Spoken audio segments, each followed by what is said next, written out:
and he gives up a touchdown. You can't do that. You can't trash talk a cornerback after you have one good play and then give up a touchdown the very next play. You can't do it. Look at this kid's face that's coming up. This is what you call humility, being humble. Oh, my goodness, what happened? You can't do that, Emerson. So let's go, man. You know better than that. Awesome. All right, I'm going to go the other way here.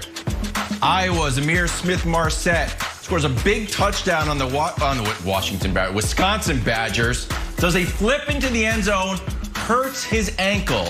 We've seen this before, celebrations that end in injuries. We know what happens. The player usually comes out and says, you know what, I got too excited, I lost my head. But you know what? As Robert Frost once said, the path diverged in the woods, and I took the one less traveled, and that made all the difference. Exactly. Guess what he said after the game? Do I regret the flip? Nope. Would I do it again? Yep. That's right. Carpe diem, everybody. It's your last game in Iowa. You're a senior. Do your thing. Have fun. Congratulations. Robert Frost would be proud. Got Robert Frost in first things first. Wild.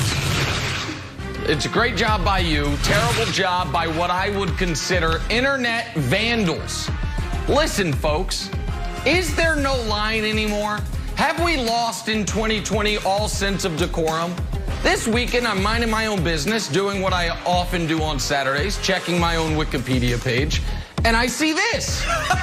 Nick Wright. Although his last name is Wright, he is wrong about Josh Allen. I'm like, well, that's unfortunate. I hope someone goes in there and changes it for me. It did get changed to Josh Allen is Nick Wright's daddy. All right, now you're bringing my family involved. But on the right-hand side of the screen, it actually says who my father is, Louis Wright. And then hours later, it was that was changed as well. These are 3 separate Wikipedia edits. Bill's Mafia. Oh, I love it. This is, I believe, illegal. And I want you to know I'm contacting my representatives to reach into the Wikipedia chamber to figure out who did this. You'll be hearing from my attorneys. Change it back or there's going to be a problem, Jenna. So good. It's so good. All right, we did a lot of football. Let's talk some basketball. It has been a tough stretch for Russell Westbrook. He's on his 3rd team in 20 months. He got COVID. He did not play well in the bubble. He's now playing for Washington. The Wizards may or may not ever make the playoffs. So how is Russ doing? Amazing. He loves the Wizards. The Wizards love him. I love how much he loves the Wizards. The guy's been there like 5 minutes. He's got this entire team wrapped around his finger. He's great. This is him at practice this week. Listen to what he said, which is just part of 10 minutes of awesomeness from Russ. Listen to this. All the Europeans can't play soccer? Hey, P. Oh, gosh. He goes, gosh. How do you not love Russ? Gosh. I am all in on Russell Westbrook this year. Just the, oh gosh. He's absolutely adorable. I recommend you going and watching all of his practice, sound and comments and all of it. It's adorable. It is, for lack of a better word, absolutely adorable. I'm all in on Russ. All right. Speaking of fun, we got to move on. Speaking of fun, it has been anything but fun for the Philadelphia Eagles. Starting a rookie, Jalen Hurts, against a tough Saints team on a 9-game win streak. Doug Peterson said the team needed a spark. Hurts was listening. 167 yards and a touchdown, 106 yards on the ground. As the Philadelphia Eagles pull off the upset, somehow keeping their playoff hopes alive. Here's Jalen Hurts after the big win. As far as the team, you know, the guys, they just told me to be you. Go out there and be Jay Hurts, and everything else will take care of itself. And I mean, we all had each other's back. That's the beauty about all of this. We had each other's back, going to battle out there against a really good football team, and we have so much. We had so much money we left on the table. So moving forward, we just want to continue to build, learn from our mistakes, and hopefully progress.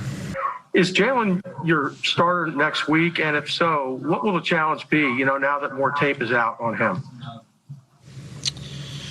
You know, I'm gonna enjoy this one. I'm gonna go home and relax and be with my family tonight and enjoy this win and get ready for the week.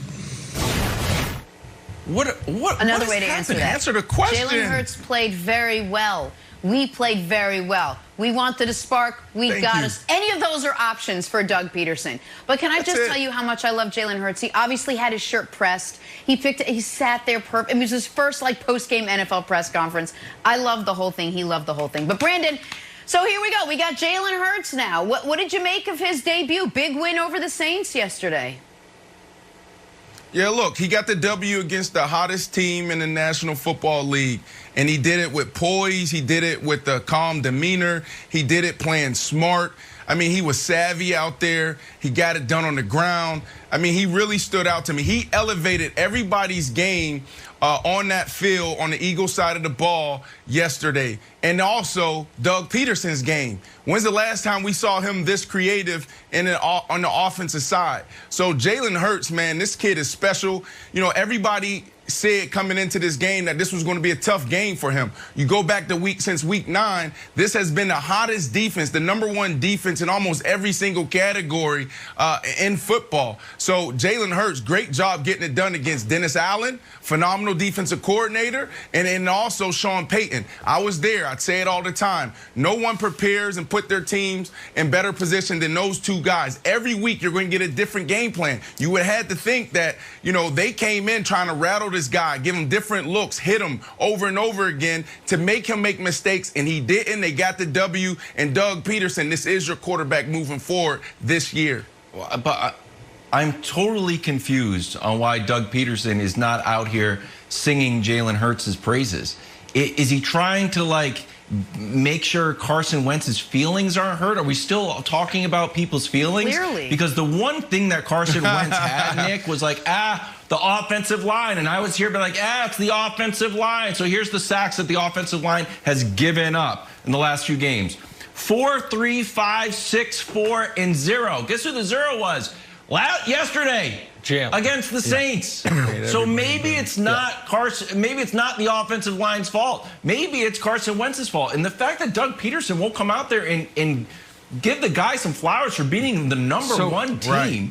I'm totally confused, Nick. I'm lost. I think I can explain it to you, and then I'm going to spin this forward, Wilds. The explanation is this. Okay, good.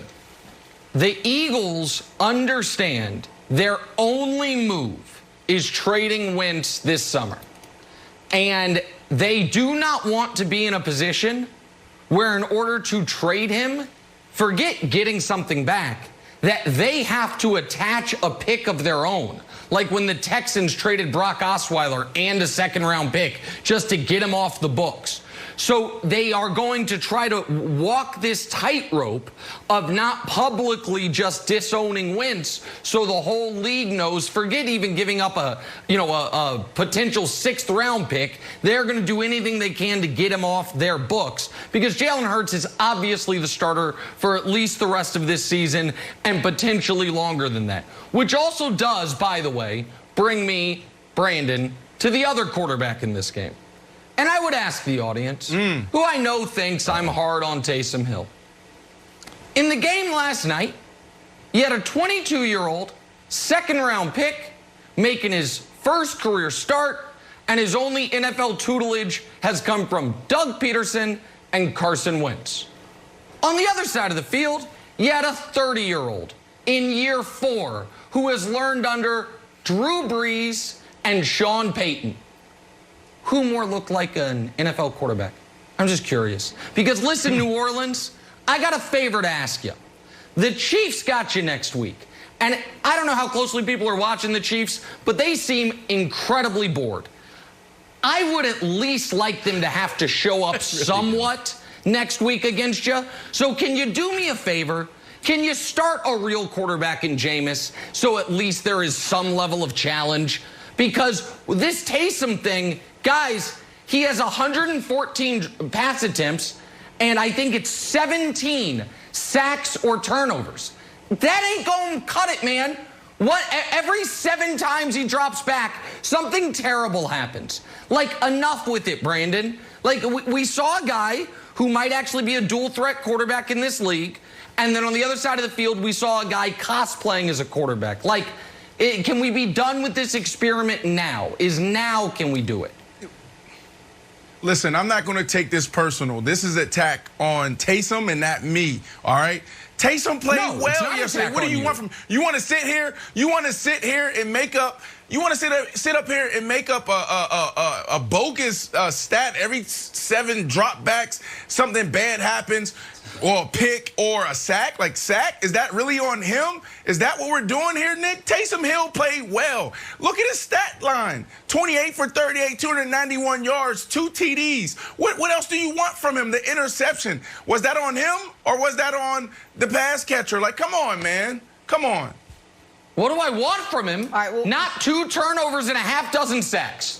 Not 8 incredibly negative, awful plays against a bad defense. So everything that goes wrong on the offensive side is Taysom's wrong. So everything that goes wrong on the offensive side is Taysom's fault. No, Taysom's mistakes are Taysom's fault. We have to move on now. Listen, bottom line is Eagles won that game. They're still, though, looking up at Washington in the NFC East, thanks in large part to the one-man wrecking crew named Chase Young. That's next. First things first.